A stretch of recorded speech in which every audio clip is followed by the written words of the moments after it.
One of the amazing things about human potential is that it gives us the chance to become the strongest versions of ourselves. I'd like to welcome you to a journey of self-discovery and empowerment. Along this path, you will find the keys to unlocking your greatest potential. As we start this journey of change, it is important to remember that real power comes from within. Outside praise or financial things don't measure it. What does is how strong, resilient, and clear-headed we are on the inside. You need to tap into the source of promise that lies deep inside you if you want to become the strongest version of yourself. The goal is to use the power of resolve, discipline, and self-mastery to reach your biggest goals and dreams. Throughout history, many people have become famous by letting the power inside them shine. Their stories show how the human spirit can change things, from visionaries who tried to go against the grain to trailblazers who made new paths where none had existed before. As we start this trip together, let's let go of the things that hold us back, like fear and self-doubt. Let's be excited about all the options that are out there for us and fully commit to reaching our full potential. By doing this, we shine a light on the way to becoming our strongest selves. You have a current idea of who you are and a dream idea of who you could become. The second one is a picture of the person you want to be. Brian Tracy is about to give an important speech. Take it easy, write things down, and watch the whole movie to make sure you don't miss anything important that could change your life. The ideal self is made up of the traits of all the people, both men and women, you have admired throughout your life. That is, assuming you read biographies and autobiographies of real people instead of superficial ones about drunk rock stars and other people. When you read about wonderful people from poor beginnings like Madame Curie, Thomas Edison, or Mother Teresa, who went on to do great things, you start to want to be like them. You take on their traits as if they were a part of you by learning about their stories and qualities.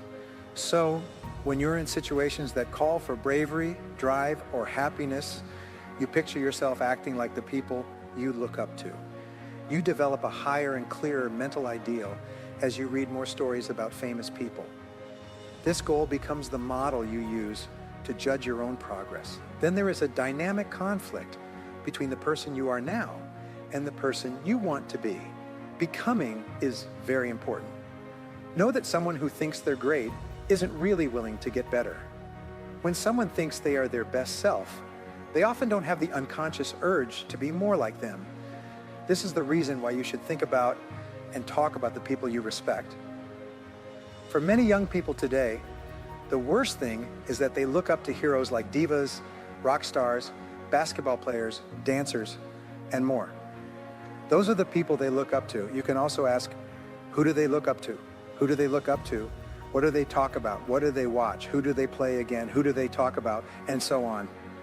And that's not good for you because these people aren't good examples for kids. People shouldn't look up to them.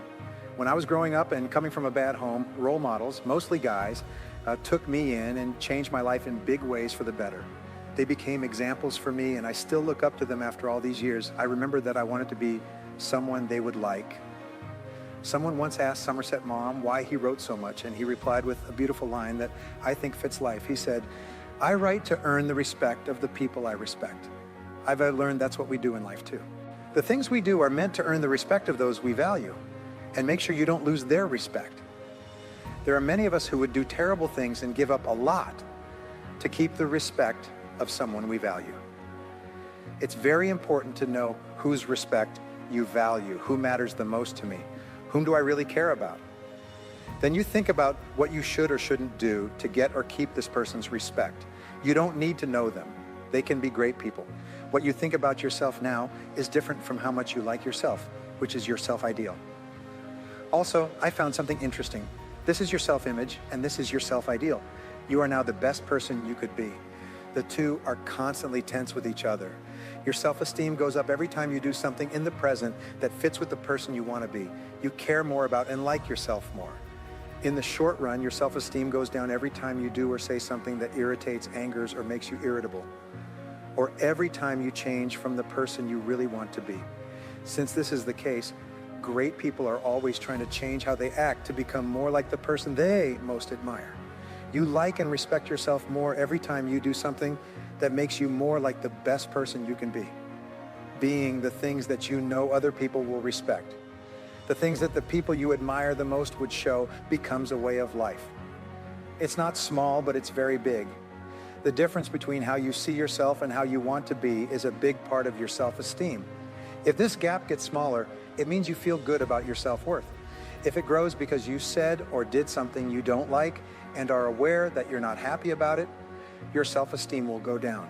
Your self-esteem and confidence will go up if you try to be like your dream self. And when someone says nice things about you that make you feel like a better person, you're really happy because you know you're getting closer to your big goal. Before you can change how you think about yourself, you have to first see the change as something you want and need. Remember how we said that you have to really want to change a light bulb?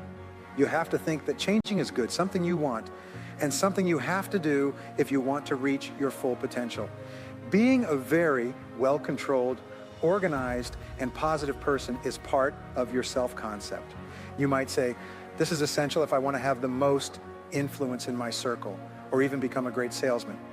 If you see yourself as wanting to be very organized, and know that you need to be organized to do well in a competitive business, then you see it as both desirable and important. The thing that moves you forward is passion. Second, begin to picture yourself as you want to be. Think about it some more. The nice guy, John Irov, made a program called The Inner Game of Financial Success. He got a call from a writer named Timothy Galway, who wrote Inner Tennis 30 years ago and has since written Inner Golf. What he says fits perfectly with what we're learning here. He said that think like you're already a tennis world winner if you want to get better at the game. Think about how you would act if you were a world winner and then act like you are one. Interestingly, your ability gets better. If you pretend to be a world winner while you play tennis, you'll get better. Think that you're already a great player if you want to get better. Think about how much you like this. You'll get better at golf if you pretend that you're already a great player. He calls it the inner game of tennis. You can call it the inner game of golf. I told you about my friend who was really good at karate and helped them picture themselves being great at what they wanted to do. Do not be tense or worried. Instead, think of yourself as a winner and one of the best people. People have come to see you because you're so good at what you do. He did very well, got better grades, and won more events than he had before when he went up there. He said it was simple. It was easy because your mind orders everything you do so that it fits with this new picture. Start picturing yourself and make clear pictures in your mind.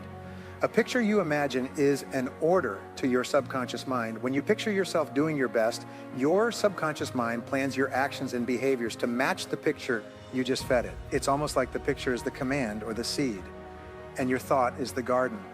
Your subconscious mind makes the action you think about happen. How people see themselves is a very interesting field of study.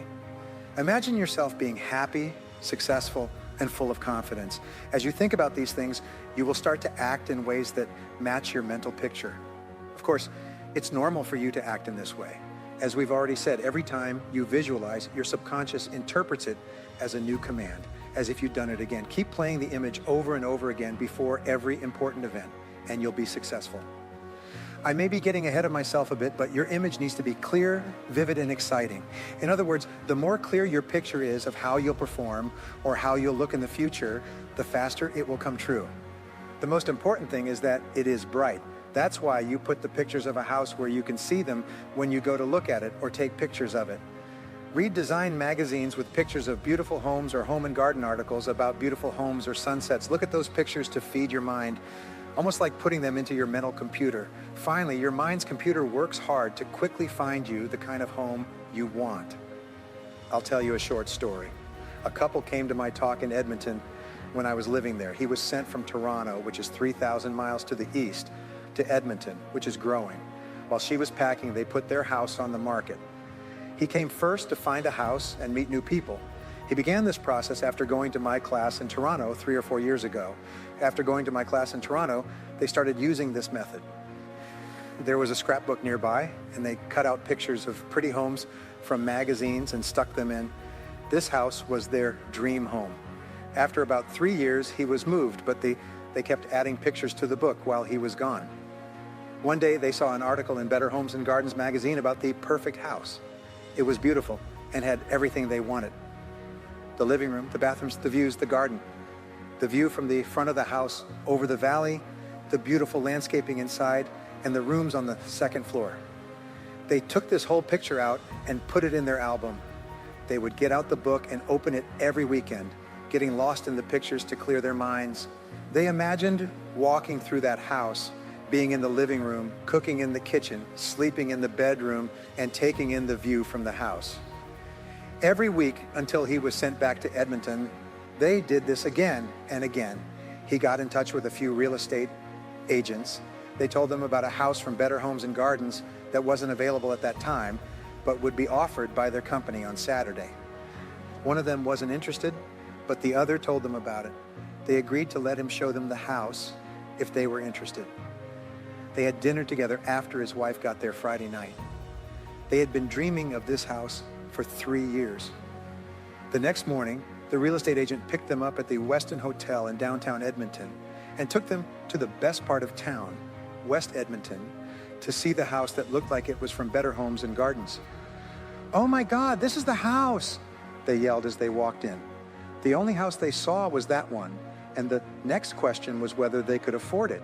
It turned out that the price, terms, down payment, and start date for moving in were all perfect. After a few months, they sold their house in Toronto, packed up, and moved into the new house, where they stayed. At that time, they thought it was amazing because it was the house from Better Homes and Gardens that they had dreamed of having. Does it really work?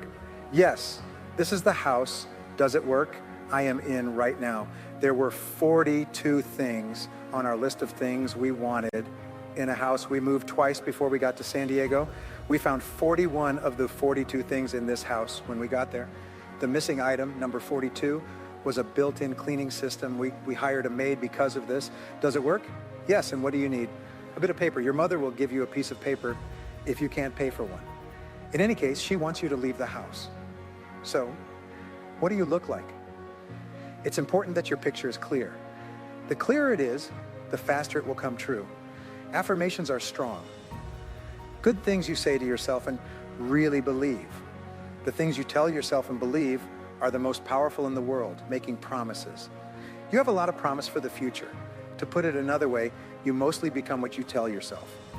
If you say something over and over, it gets programmed deeper and deeper into your mind until it starts to show up in your life. For example, the man who wrote down 101 goals and saw them all come true in 12 years. I've heard stories like that before, but this one is really cool. You can use the 3 Ps to shape your affirmations. First, they need to be about you. The word I should always come first in a statement. I am, I earn, I achieve, I weigh. Second, it needs to be good. I am responsible. I am a millionaire. Third, it needs to be in the present tense. I earn X amount of dollars a year. I weigh X amount of pounds. I drive a BMW. I live in a custom 3,500 square foot home. That's exactly what one of my grads did. In the past, he lost his job after the seminar, which he considered to be very bad. One of his goals was to live in a new custom 3,500 square foot home. In just 1 year, he had 2 different jobs, made more money, and was closing on the house. After a year, he came back to my class. He was completing the sale of the house. It was a lovely custom-built home that the builder had chosen to sell instead of living in himself. Does it really work? You can't be sure, but what if it does? Affirmations really do work. When you talk to yourself, always be nice. When you write down your goals, say them out loud. I earn this amount of money, I weigh this amount of pounds, I live in such a house, I have such a net worth, and more. It's important to say your mantras out loud. It's 2 or 3 times more powerful to say something out loud than to yourself. That's why football leaders say, okay, what are we going to do? We're going to beat them out loud before a game. It gets them more excited than whispering it to themselves. This is what you should say to yourself or read out loud in front of a mirror. I like myself. I can do it. I feel great. When I say this out loud and share it with other people, I always say, I feel great when they ask me how I'm feeling day or night. Even when I was getting treatment for cancer last year, it was still a very interesting time. I told people I felt great when they asked how I was. It might not have been fully true, but I told you the truth ahead of time. It is very important to speak out loud. Just saying your statement out loud makes it 80% more powerful. The 6th P takes on the job. Be the person you want to be by acting like you already are that person. Do what they say and how they walk. When salespeople go to see a client, I tell them to imagine that the client is very wealthy. This way they will really make an impact, that they are worth $100 million, but one of their hobbies is going to see people for a friend who owns a business. Making sales calls is fun for them because it lets them meet new people. They act like they're worth $1 billion and don't care if the person buys or not. They like to talk to them, find out what they need, and help them if they can, even if the customer doesn't buy. Because they are rich, they don't care much. They only do it for a friend. This mindset of, I am already rich, takes away the desperate sound in your voice. Take on the part. Act like you are already that person. Act like you're already well known if you want to become well known. Behave like you're already well known. We already said that feelings will lead to actions, and actions will lead to feelings. Taking on the part and walking, talking, and acting like the person you want to be will make you feel that way, and you will act that way. After that, the way you act will make you feel that way. This idea of reversibility is very strong. Make it seem like you're already great. If you want to feel something, you can act like you already have it. Fake it until you make it is what we say. Even if you only act like you have the quality, you will start to feel it in minutes. You will start to feel strong if you act like you are. You will start to feel happy if you act like you are happy. Finally, take on the role. The four are to picture, confirm, speak out loud, and act as if you have already reached your goal and are a huge success. As we get closer to the end of our trip, keep in mind that becoming the strongest version of yourself isn't easy. It takes determination, persistence, and a strong desire to grow as a person. Don't give up though. Every step you take forward brings you closer to reaching your full ability. Enjoy the trip, be happy about your wins, and learn from your losses. That's because real power is made in the fire of experience. May you never lose sight of the amazing power that lives inside you as you continue to walk this road. You have the power to become unbelievably great and to change your fate in ways that fulfill your deepest desires. You have the courage, strength, and drive to get past any problem that stands in your way. So go out and do it with confidence. If you want to become the most powerful version of yourself, you need to accept your power, your potential, and the end